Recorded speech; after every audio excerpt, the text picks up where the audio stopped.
The physics was known. Hello and welcome. I'm Sima Katauka and you're watching the World Report on NewsX World. Let's take a look at some of the top headlines of this hour. US President Donald Trump has said he opposes any uranium enrichment by Iran, even for civilian use. Trump added that he's unhappy with ongoing talks and he's not made a final decision on a possible military action. Former U.S. President Bill Clinton told the Republican-led House Oversight Committee that he did nothing wrong in relation to Jeffrey Epstein. He said he never visited Epstein's island and had no knowledge of criminal activity. Afghanistan's Taliban say they are ready for dialogue after Pakistan launched airstrikes on Kabul and Kandahar, calling the situation open war. Meanwhile, Islamabad says the strikes targeted terrorist bases, while the United Nations has urged an immediate ceasefire. Meanwhile, China seeks to mediate after Pakistan declares open war on Afghanistan. Beijing calls on Islamabad and Kabul to stay calm and exercise restraint as relations between the neighbors plummet, especially after recent clashes as tensions rise. In a move aimed to de-escalating tensions, Sierra Leone said Guinea on Friday had released 16 of its soldiers and police officers arrested on Tuesday over construction of unauthorized border posts. Japanese Defense Minister Shinjiro Koizumi has fired back at China's continued criticism of Japanese attempts to reinforce its defense capabilities. He said China is top 4 defense spender, while Japan is not even in the top 50. US President Donald Trump has ordered federal agencies to stop using Anthropic after a dispute over military AI safeguards. The United States Department of Defense will phase out its systems within 6 months and may label the firm a supply chain risk. Meanwhile, AI startup Anthropic will sue after the United States Department of Defense banned its AI for military use. The company opposes mass surveillance and autonomous weapons and will challenge the supply chain risk label in court. Now for this hour, we start with US. US President Donald Trump has ordered all federal agencies to stop using technology from AI firm Anthropic after a public showdown with the Pentagon over military safeguards. The directive came just before a Defense Department deadline demanding unrestricted use of the company's AI systems. Most agencies must halt use immediately. However, the Pentagon has been given 6 months to phase out existing systems. President Trump has warned that if Anthropic does not cooperate, it could face major civil and criminal consequences.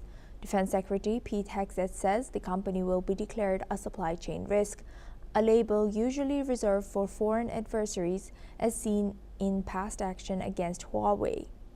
Anthropic says it sought assurances its chatbot Claude would not be used in such roles. The Pentagon insists it has no such intent. The company holds a contract worth of up to $200 million, and its AI is already used across classified networks. Lawmakers, including Senator Mark Warner, have questioned whether national security decisions are being politicized.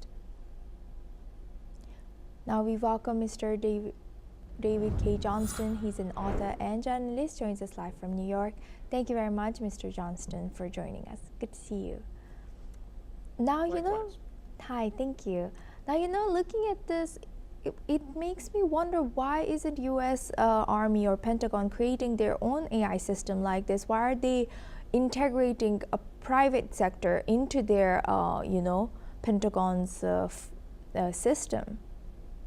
Well, in the United States, the military generally does not make any of the products they use, whether it's automobiles to drive around in tanks, military aircraft, or software.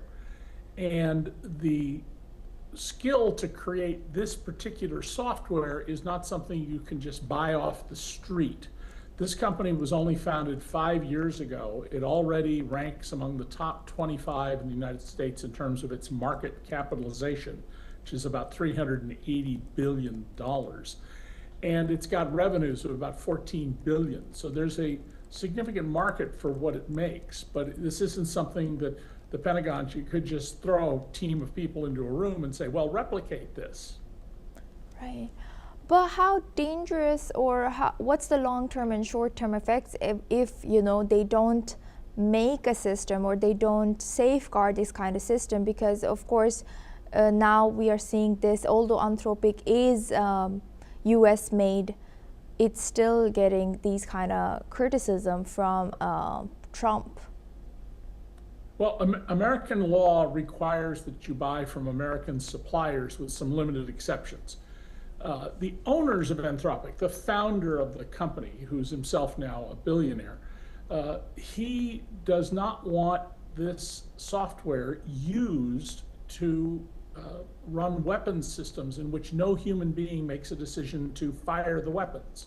And he also is very concerned that it not be used to create a surveillance system. There's pretty clear evidence the Trump administration is trying to create a surveillance system right out of 1984, the George Orwell novel.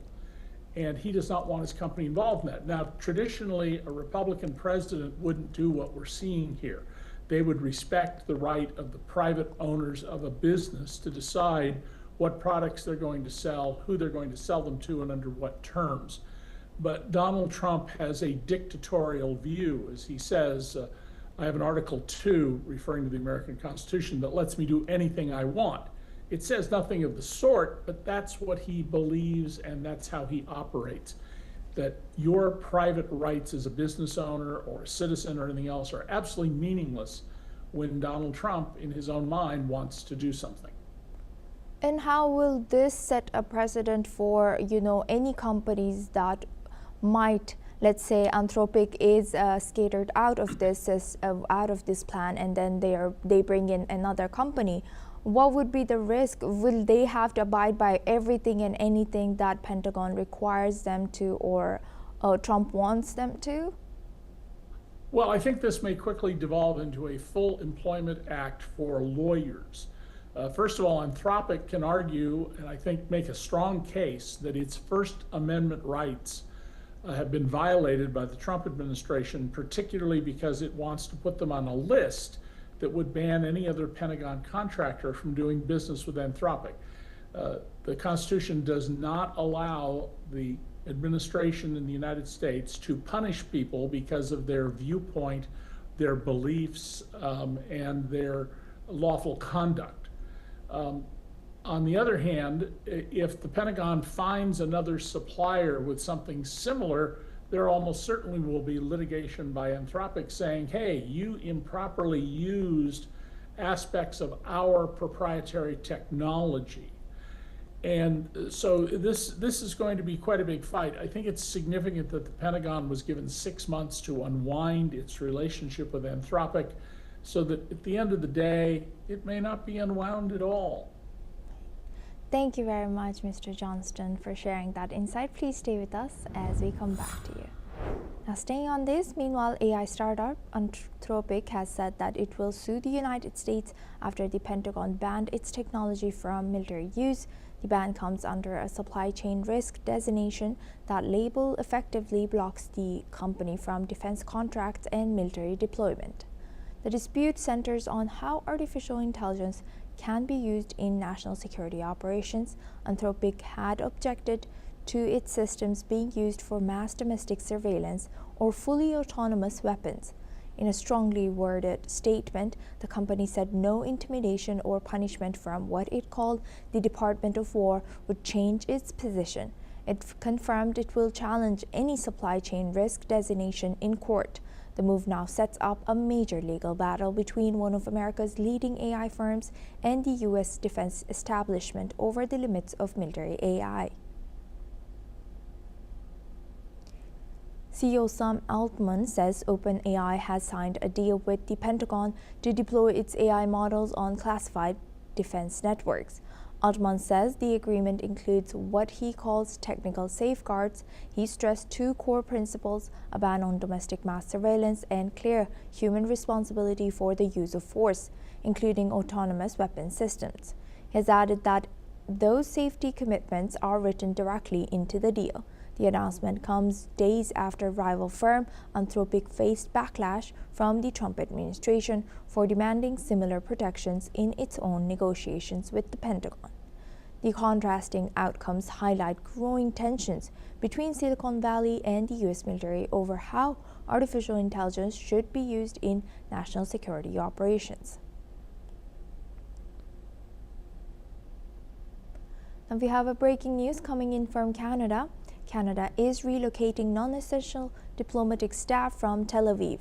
The move comes amid what Ottawa calls ongoing tensions in the region, as the United States weighs possible military action against Iran. In a statement, Global Affairs Canada has said that it has temporarily relocated non-essential employees and their dependents from Tel Aviv. However, Canada's embassy in Israel remains open. The government added that Canadian diplomatic staff and their families in Lebanon and Palestine remain in place. Missions there are operating normally. Meanwhile, Ottawa is urging Canadians in Iran to leave immediately if they can do so safely. The relocation underscores rising regional tensions and growing international concerns over possible escalation. Now we move on. Former U.S. President Bill Clinton has testified for nearly 6 hours before the Republican-led House Oversight Committee investigating his ties to convicted sex offender Jeffrey Epstein. Clinton has told lawmakers he saw nothing and did nothing wrong. He also said that he never visited Epstein's private island and had no knowledge of any criminal activity. A day earlier, former Secretary of State Hillary Clinton gave a similar closed-door deposition. Both have stated under oath that they had no personal knowledge of crimes involving Epstein or Ghislaine Maxwell. Committee Chair James Comer has called the session productive, saying Clinton answered every question. Democrats, meanwhile, are demanding that President Donald Trump also testify under oath. Clinton acknowledged flying on Epstein's plane for foundation work, but denied any wrongdoing. Transcripts and video of the depositions are expected to be released soon. Let's listen in. Our deposition of former President Clinton has concluded. I want to thank everyone for braving the cold and staying out here. I know it's been a very long day. We believe this was a very productive deposition. I will have to say that President Clinton answered every question or attempted to answer every question. Now we welcome back Mr. David K. Johnston. He's an author and journalist, joins us live from New York. Thank you very much, Mr. Johnston, for joining us again. Now looking at this, first former U.S. President Clinton and his wife both declined to testify, and then they decided that they would. Why do you think there was this delay or this change of their mind initially? Well, the Clintons, first of all, said that they would testify in the open. Their objection was to testifying as they did ultimately behind closed doors. And both of them say, we have nothing to provide you in terms of any information. Bill Clinton's connections to Jeffrey Epstein ended 2 years before he was found to be and was arrested on sexual predator charges. And curiously, in this matter, the committee chaired by Congressman Comer, whose voice you just heard, he isn't calling as a witness Ghislaine Maxwell's friend, the First Lady of the United States, Melania Trump. They're not calling Donald Trump, who Epstein and he have each described the other as a best friend during a 15-year period. And they're not calling as witnesses any of the young women, there are believed to be about 1,200 of them in all, who were raped as children. Yes. Instead, they're calling people who have told them, I don't have anything to tell you. Now, a number of other witnesses, including 2 former attorneys general under Donald Trump in his first term, told the committee, I have nothing to tell you to the questions you want to raise they were dismissed. The Clintons said the same thing, but they were called and they were required to testify behind closed doors. And I think that's a rather blatant effort to just dirty up the Clintons rather than get to the truth of, was the President of the United States involved in these illicit activities with underage girls? Yes, thank you for highlighting that. And lastly, do you think that this is eventually about Democrats versus Republicans? And now that, Clintons are saying again and again that they should bring in Donald Trump instead. What's your take?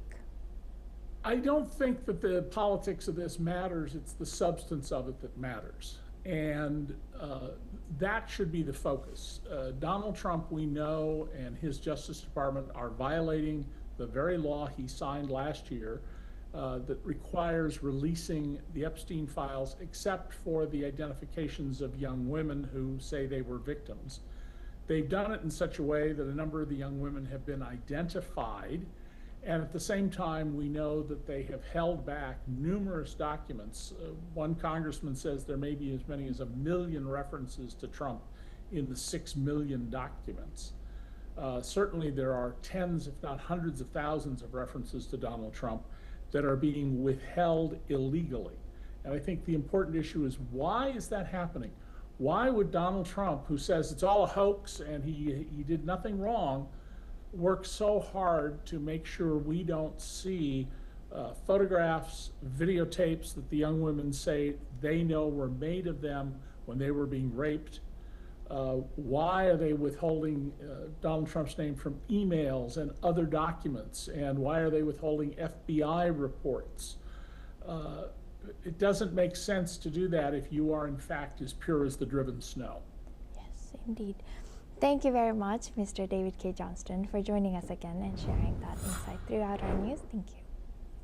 Now we move on to US and Pakistan. Pakistan has launched a major bombing campaign on Afghanistan yesterday on the 27th of February, marking a significant escalation in their long-standing border conflict. In retaliation for a cross-border attack by Afghan forces, Islamabad has reportedly struck 29 locations across Afghanistan, including key sites in Kandahar and Kabul. The airstrikes, the most extensive since the Taliban regained power in 2021, led to sharp condemnation from international organizations, with the UN, Britain, and the International Red Cross calling for immediate de-escalation. Meanwhile, the US has expressed support for Pakistan's right to defend itself against the Taliban, while efforts to mediate by China, Saudi Arabia, and Qatar continue. Let's listen into what US President Donald Trump has shared. Well, I would, but I get along with Pakistan, as you know, very well. Very, very well. You have a great prime minister, you have a great general there, you have a great leader. That I think two of the people that I really respect a lot. And I think that Pakistan is doing. The violence comes after Afghan forces killed 55 Pakistani soldiers and seized multiple military outposts in a strike along the disputed Durand line that took place on Thursday, February 26, as reported by the Afghanistan Ministry of National Defense. Both sides claim heavy casualties, with Afghanistan also claiming the deaths of 13 civilians.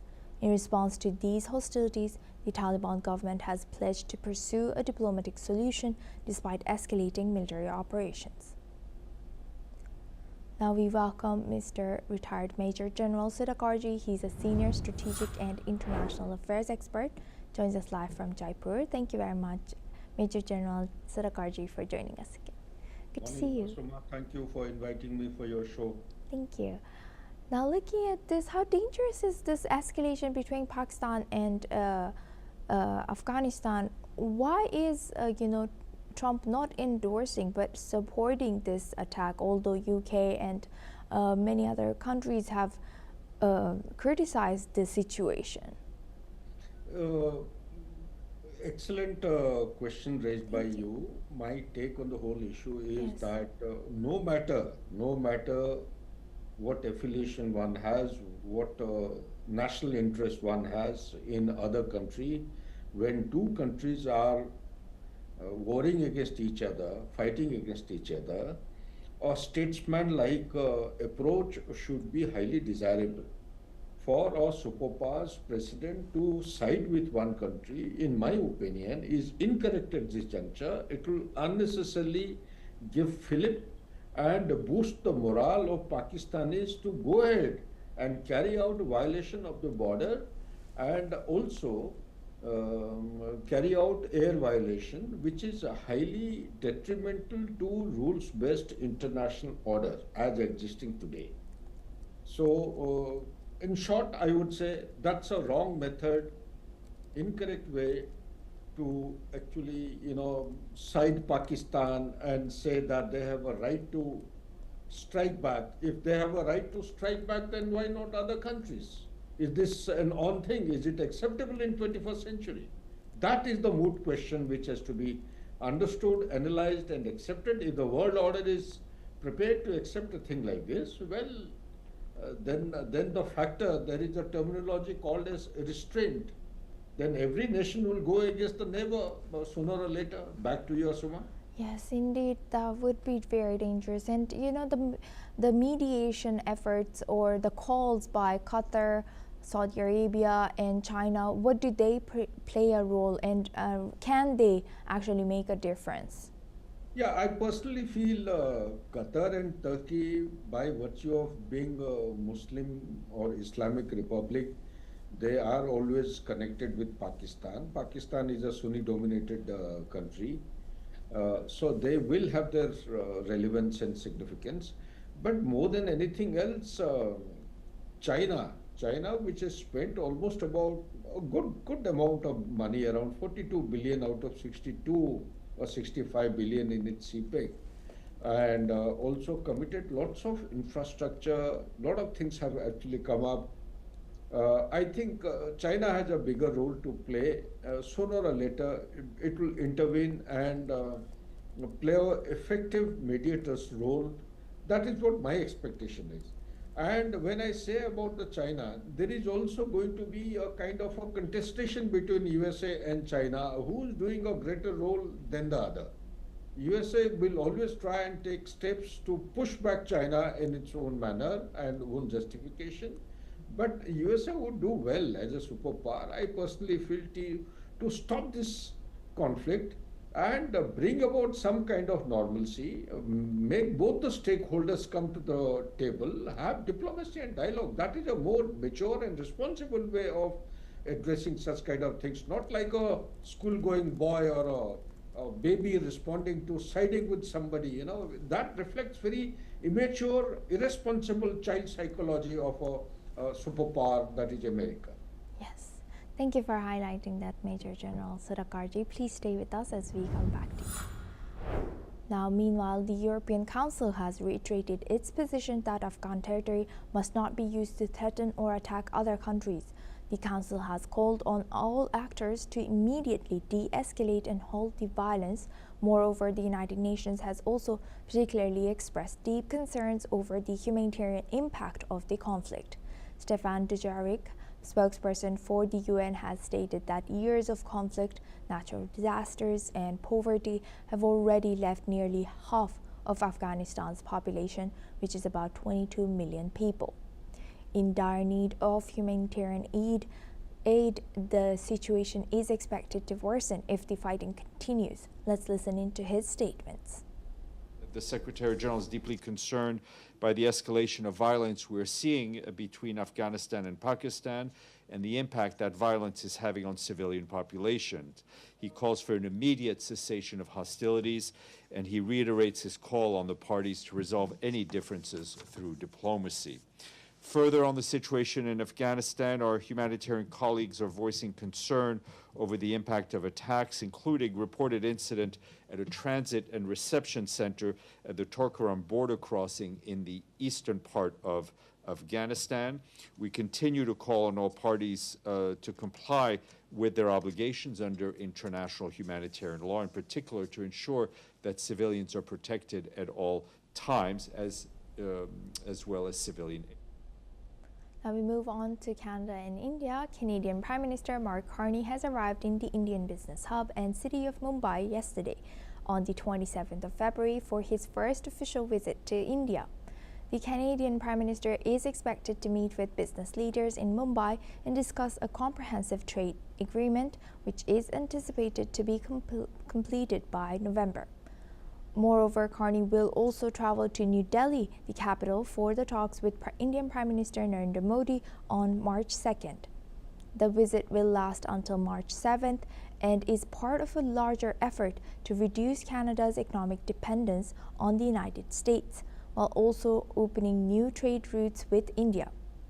Reports say that more than 600 Canadian companies currently operate in India, with major exports from India to Canada, including pharmaceuticals, jewelry, and marine products. Now we welcome back retired Major General Sudhakarji. He's joining us live from Jaipur. Thank you very much, Major General, for staying with us. Now, how significant is this shift and that, Canadian Prime Minister is in India for bilateral and many other things? Also, what do you think will be their priority this time, and how is this turning the, the wave or the relationship that they had when it was Justin Trudeau's era? Yeah, Asuma, good morning once Good again. morning. Thank you for getting me for your show back. This is an important visit from the perspective of the turnaround in the foreign policy of Canada towards India. Because as long as Justin Trudeau was there, he was anti-India and he did everything which went against India, and so much so that it took a very ugly turn. So now, before the Prime Minister Carney has started his journey from Canada, he's trying to show a very serious and sincere attempt or intention to bounce back to a healthy and progressive relationship. Now, I'm using the word bounce back. I presume that at some stage we had best of relationship with Canada, because it is Canada which is destined to benefit by maintaining good relations with India in 21st century. The vice versa may not be so, but it may not be entirely correct to say that India has got nothing to benefit. You have covered in your preamble a couple of things. We have a market for labor-intensive products which can actually expand significantly. As on today, we have a very meager amount of something close to, I think, around 10 odd billions. And Prime Minister Carney, before he started, he's indicated that he would like to take this to 70 billion by 2030. Why not? Definitely, it is highly possible. We have things like uranium. India buys from Canada, oil, gas, lentil, all these things we buy. And when you talk about the textile, apparel, chemical, gems, jewelry, all such automobile parts, we have a significant market there in Canada. But what is to be understood is that in 21st century, the geopolitics of the world order is undergoing very drastic, rapid changes. And it is going through, the journey is through a huge churn. So how is it changing? It is changing from bipolarity during the Cold War to multipolarity or unipolarity, thereafter multipolarity sometime the last decade or so till now. And from multipolarity, it has started actually showing very significant signatures of reformed multi-alignment. When I say reformed multi-alignment, every country is keeping his or the national interest of its country at the center. Nobody is looking at the common challenges the way it should be. I think India is the only country. Maybe one or country from maybe France, from Europe. They are looking at the common challenges like the climate change or terrorism, etc., etc. But kudos to India. It is by virtue of persistence that these things are actually picking up momentum, coming to the center stage of the geopolitics. That is one part. Second part, I want to also convey that gradually the geopolitics which was predominant in 20th century has started gravitating toward geoeconomics. That means economics will play a vital role, more important role, in which China is already way ahead, miles ahead. And third and most important thing is the geoeconomics is going to be driven by geotechnology. And geotechnology, the center of it is going to be data. Data is the new oil. Towards that end, this visit of Prime Minister of Canada to India is touching all these aspects in some form or the other. It is touching about the geoeconomics, also going to talk about the artificial intelligence, about the data, because there is no country in the world which can match the capability or the capacity of India as far as the data is concerned. This is the huge reservoir of data. And last but not the least, India is not way behind, although it has started pretty late. And last year only the AI mission started off. 6G also started off within a year or so. Space mission started within 1 year. But although we might have started pretty late, the beautiful thing which is actually happening in India is that India is tackling multi-layers. There are different layers at which the focus has to be given with regard to application of time, resources, investment, and people's involvement. Also, the ecosystem is being created in form of your GPU. GPUs are the processing unit, the graphic processing unit. There are almost about 38,000 or more, and you have about 200,000, startups, which is the third largest in the world. You have the data centers coming up. You have the global capability centers, which are almost about more than 1,800 as of now. A large number of them are still shifting. So likewise, Carney is trying to take advantage. And Canada, mind you, Suma, Yes. Canada has got a large number of companies operating in India, almost more than 600 if I respect my memory, and they would like to continue. Their pension fund is here in India. It's a huge chunk of money which is there in India invested, and they would like to, they have selected India as a long-term kind of a economic partner, but it may not be reflecting during, may not have reflected during Justin Trudeau. But Carney is a man of economics, he's a banker, and he's actually seen the fine line which will make a difference to the national interest of Canada. Back to you, please. With that, I'd like to thank Major General Sudakarji for joining us today and sharing their deep insight with us on NewsX World. Now we move on to Bolivia. At least 15 people have been killed and 30 others have been injured after a Bolivian Air Force Hercules aircraft crashed in El Alto city near the country's capital, La Paz.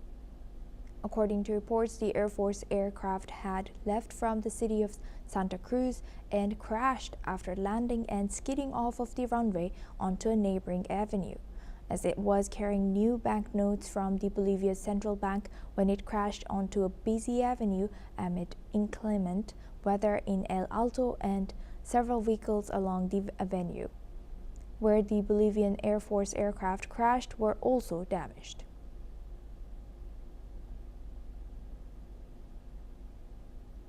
That's all we have time for. Keep watching NewsX World for more news updates from around the world.